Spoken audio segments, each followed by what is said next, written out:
A cold walking. It's called A Computer Fantasy. And just a little prologue. I wrote this on my brother's birthday. I don't know what got into my head where I thought of this, but I just thought I would send something to my relatives on his birthday, since he was no longer with us. And I remembered that we used to read as a family, growing up on a farm in Illinois, How to Increase Your Word Power in the Reader's Digest. And so every week we would increase our word power.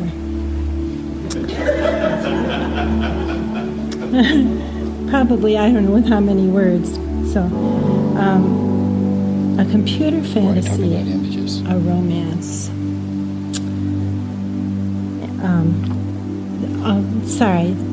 This is about Mrs. Malaprop, who was a character long ago in Sheridan's play The Rivals. Poor Mrs. Malaprop recently became a widow.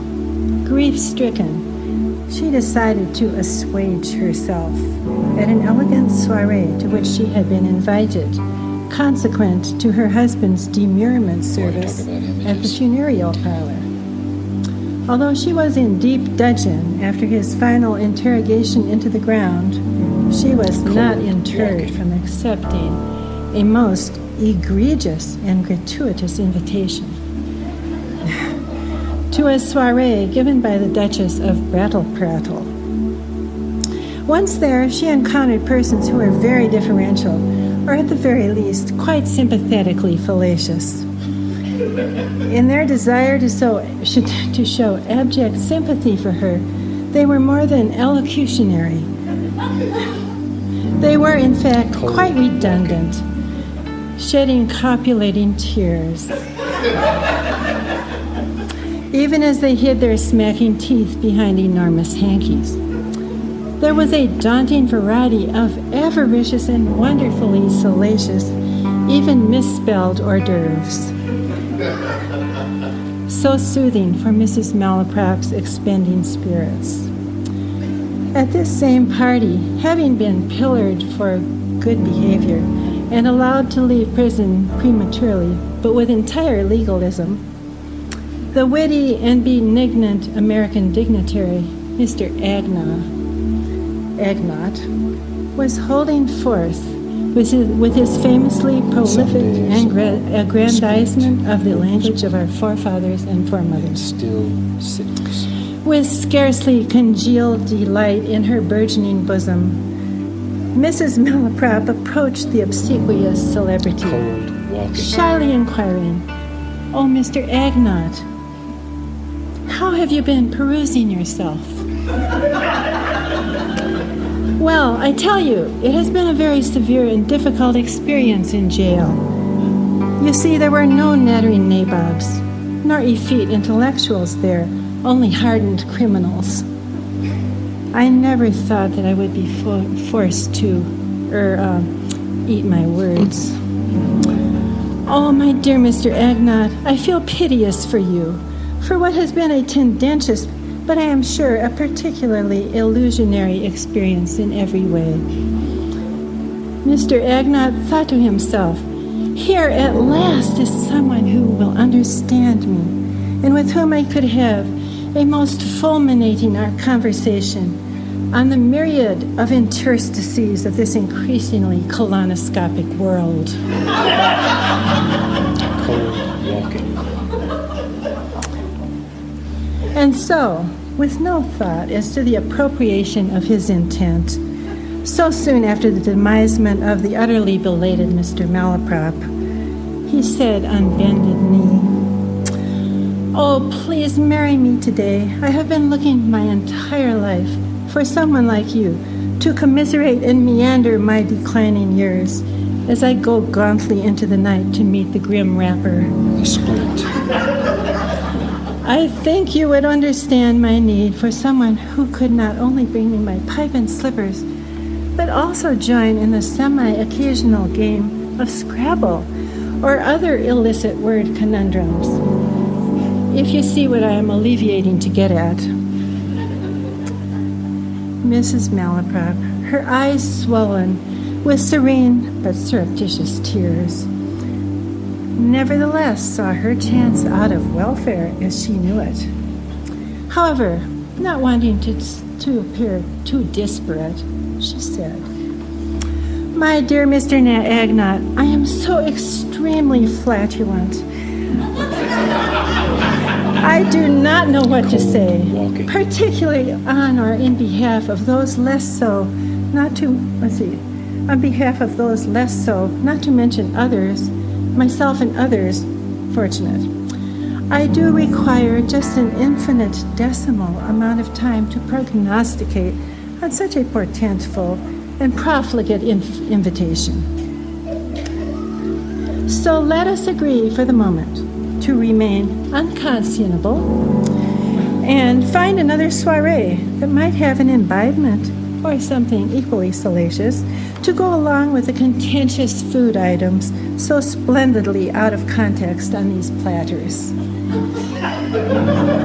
Cold And walking. so this eminent couple left the party, both talking at once, mixing their syllables and metaphors and similes and iambics in a din of vowels, consonants, diphthongs, and just plain thongs and dips.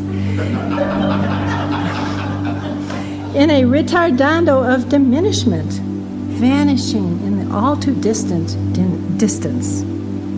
Far, far, so far away that actually they seem to have truly disappeared. At least, I can no longer either see or hear them. Can you? A cold We will walking. now join in singing, Cold "Praise walking. God from whom all Boy, blessings talk flow." about images. Boy, talk about images. My brothers. Some days are a split in hopeless wandering. In still cities, my brothers, breathless houses. Some days are a split in hopeless wandering.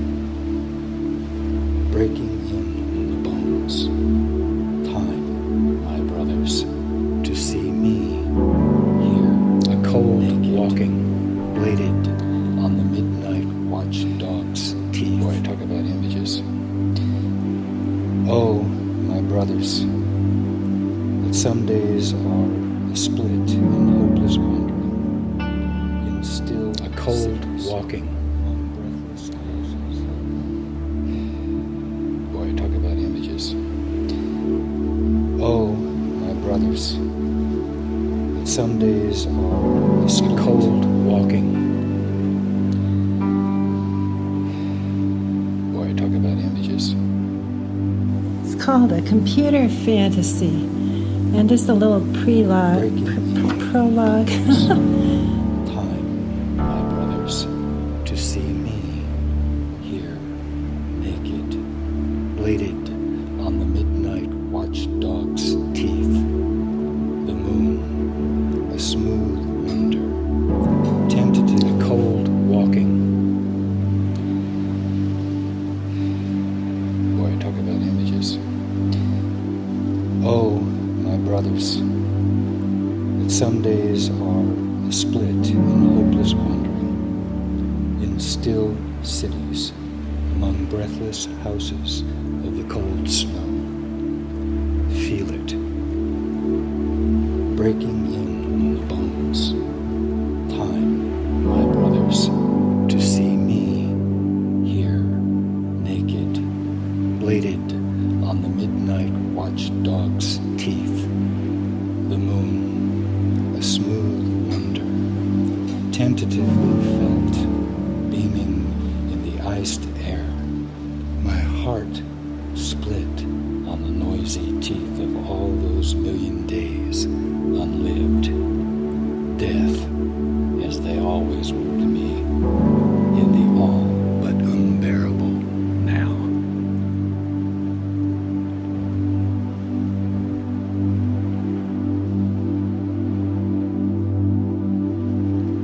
My brothers, that some days are a split in hopeless wandering. In still cities, shadows among breathless houses of the cold snow. So, a computer fantasy, a romance. Cold walking. Boy, talk about images. Oh, my brothers, that some days are a split in hopeless wandering,